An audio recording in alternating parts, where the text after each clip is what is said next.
Ekurhuleni municipality, represented here by the MMC, for being here. It's a very important partnership. We've been going through this together, and the relationship was strengthened during this period. I also want to thank General Mawela, our Provincial Commissioner of Police. What we've been doing ever since the tragedy hit us, we've assigned the police to be the official statistics collector on the basis of the investigations that they are conducting, but also on the basis of the verification process that they normally undertake. So I want to thank PC for coming. I also want to thank member of the Executive Council, Mziaifani Kumalo. He's also responsible for intergovernmental relations in terms of COCTA, but is here in his capacity as the acting MEC responsible for DID, infrastructure development. MEC Maile has taken leave, has been working throughout the December period, has taken leave for some few days. As I indicated, MEC Nomantu Nkomoralo will join us shortly. She was at Baragwanath Hospital attending to some of the tasks assigned to her. As soon as she joins us, I will be in a position to allow her to speak as well. Sadly, today marks 20 days since the fateful day that left all of us reeling from the untold anguish that befell the province and the nation following that tragic Boksburg tanker explosion incident. It leaves me numb that since that last update we gave you, which was on Wednesday, the 4th of January 2022, we have since lost 3 additional lives. This brings the number of the deceased from this terrible incident to 40, a number that saddens us as we continue to work with the police to collate this information. Through the records of the police, we can now account for every person that has passed on. We can also account for those that have been hospitalized. We can also further account on those that have been buried or in the process of being buried by their families. There are no words to adequately convey words of condolences to the affected families that are now having to deal with 2023 on matters that they didn't foresee. It will take time for the wounds to heal. But we are ready as the Gauteng provincial government, together with all components of local government, Ekurhuleni, to walk this painful journey with all the affected families, and further assist whichever way we can as government and also institutions of the state. As I've indicated, we have now lost 40 people who have since passed on, and this number is inclusive of 12 health workers. 5 are still in various hospitals at Charlotte Maxeke, Johannesburg Academic Hospital, Puluseng Hospital, and Telamkhwerane Hospital. 23 have been discharged and they have been taken back to their families. Our report, as I've indicated, is based on the confirmed numbers, but we know these numbers may change as we get more confirmations from the facilities. We have streamlined the communication channel so that we don't allow those that can take advantage of this disaster for other ulterior motives. The confirmation of the deceased the recording of those that are injured, but most importantly, the provision of support has been strengthened so that as government we can manage all these particular matters. We are quite aware that there were 8 Ekurhuleni emergency medical services personnel that were seriously injured during the explosion. The status quo is still as per our last update, where we indicated that 6 of this personnel has been discharged, while 2 remain in hospital. After the explosion, we have to move urgently to restore the remedial work at Tambo Memorial Hospital. Due to the urgent nature of this work, the Department of Infrastructure Development appointed a contractor on the 26th of December to repair the doors and the windows at Tambo Memorial Hospital. We can confirm that the construction work for the replacement of broken windows at the hospital, including the nurses' residence, has been completed. And I want to take this opportunity to thank the Department of Infrastructure Development, the Department of Health, for the cooperation of ensuring that we restore at least the basics, especially where our nurses reside. Some of the work is almost complete following delays because of the festive season break. But due to the extent of the damage, the casualty unit at the hospital remains closed. The Department of Infrastructure Development Maintenance team has developed specifications and costing for this remedial work, and they've given to the Department of Health for approval, and I'm briefed that the Department of Health has approved, and DID have subsequently appointed a contractor, and a contractor was appointed on the 4th of January 2023. We now anticipate the conclusion of this work in 4 weeks' time, so that that hospital can go back and function again.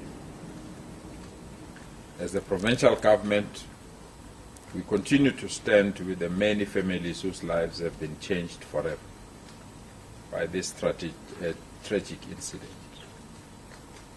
This has not been an easy period, particularly for those who lost their loved ones. We implore our health professionals to provide the best care to those that are still on their road to recovery. Yesterday, we made aware, officially so, that some of the affected families are considering or are taking steps to institute a class action suit. We really believe this is within their right to pursue whatever means of recourse available to them within the legal system.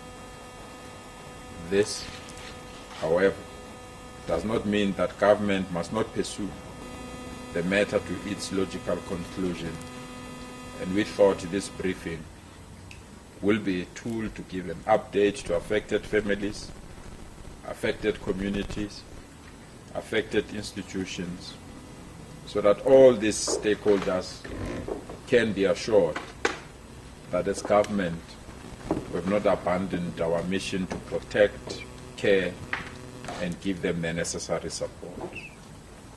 We will be the last one to leave the scene, and until each and every family is supported, until each and every institution is supported, I want to commit the Gauteng provincial government to be there until the last moment.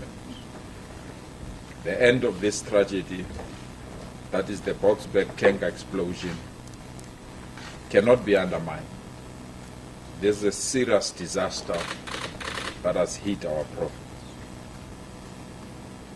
We appreciate the messages of support in particular the message we received from the President of the Republic of South Africa, Mr. Cyril Ramaphosa. We continue to get messages across the globe, messages from institutions that have provided the necessary support, in particular the NGO sector and other institutions that gave us support. We remain grateful and appreciative of their work, their commitment, and also the sacrifices that they've made so that we can support all these families. We are fully aware there are other families that want to bury their loved ones outside the borders of our country. We are in consultation with those families, together with their embassies, to ensure that we don't add extra pain and frustration as they prepare to bury their loved ones. We are of the view that all these processes should remain within the team that the Gauteng provincial government is working with, together with those that are providing additional support. If we coordinate all our efforts together, we really believe they will make an impact in supporting the families.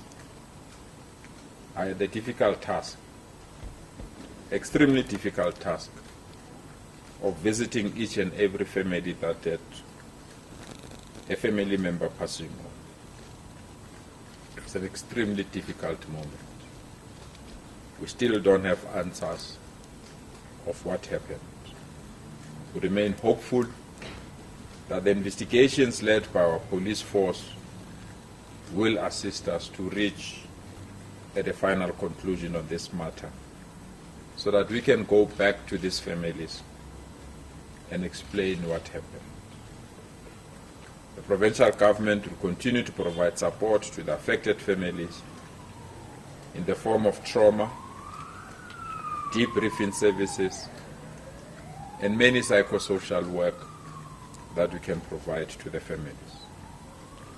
The City of Ekurhuleni community development workers are conducting door-to-door visits in the area to identify and refer affected families who have not yet received any assistance following the explosion.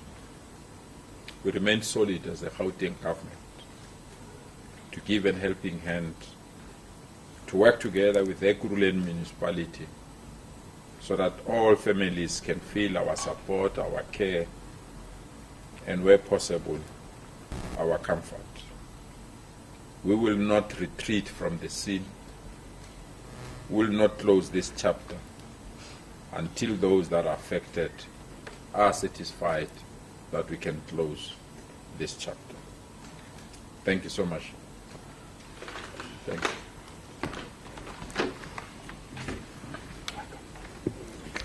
As indicated, the MEC for Health and Wellness is here. Welcome. No, we recorded apology. Thank you very much, Premier, for those remarks. Colleagues, let's actually ask questions. Just raise your hand and name who you are and the institution you represent. This is Christelle, you start, and then come Heidi. Okay, at the moment is two. Chris?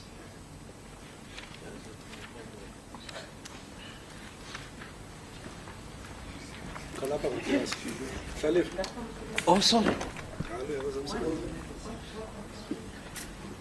Good afternoon. I'm Christelle from SABC Television News. Just some clarity on the condition of the current persons that remain in hospital, obviously critical. Also, perhaps to the police, how far is the investigation thus far?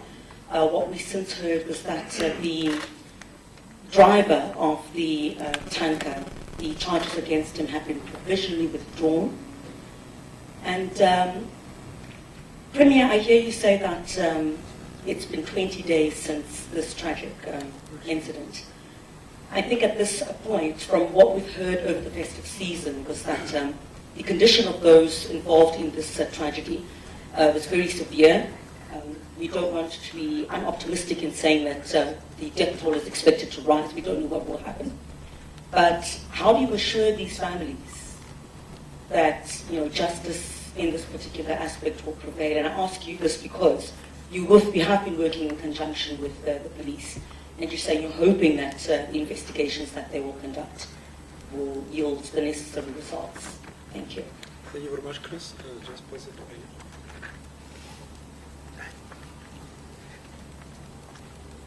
Thank you. It's Heidi Jacobs from ENCA. I just have two questions. PC, I know you've been asked this, but if you can give us more clarity on the status of the investigation, because the NPA in court about 2 weeks ago could not proceed with anything because there is no docket.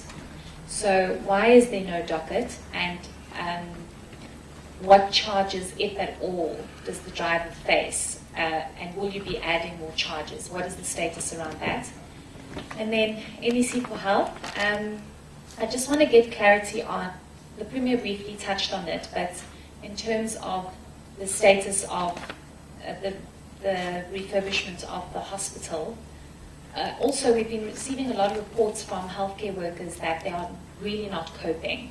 And as much as you can't shut the hospital down, they feel this is very overwhelming. What is being done to provide support for them, but also for patients that can't use the wards that are still closed? Thank you. Okay. You want to pass the mic? Oh, let's start with the PC first.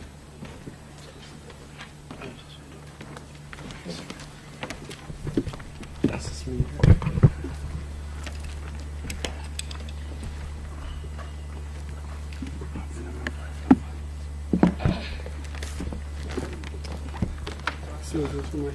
Can I get the mic? Thank you, Nana.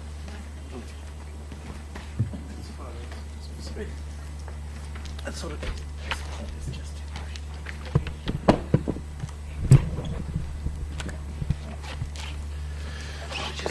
Greetings to our Premier, MECs, MMC, members of the media. Thank you very much for the opportunity given to us once more. Let me also reiterate what the Premier has said, to say no stone will be left unturned. The charges which you have put against the driver, number one, reckless and negligent driving. 2, malicious damage to property, because public and private property was damaged. Culpable homicide. Possibility of adding other charges. Yes, it is there, will be guided by the prosecutors. There is a possibility that an inquest will be held. Thereafter, they may even decide whether to can change culpable homicide to murder. But it is the decision of the courts, that one. But for now, this is what we have put together. And over and above that, we have also looked into some of the bylaws which are governing that particular space. For example, there is a protocol within the city of Ekurhuleni in terms of how do you respond to the emergency situation. We also look at that, whether each one of us have we complied with any directive which is stipulated there.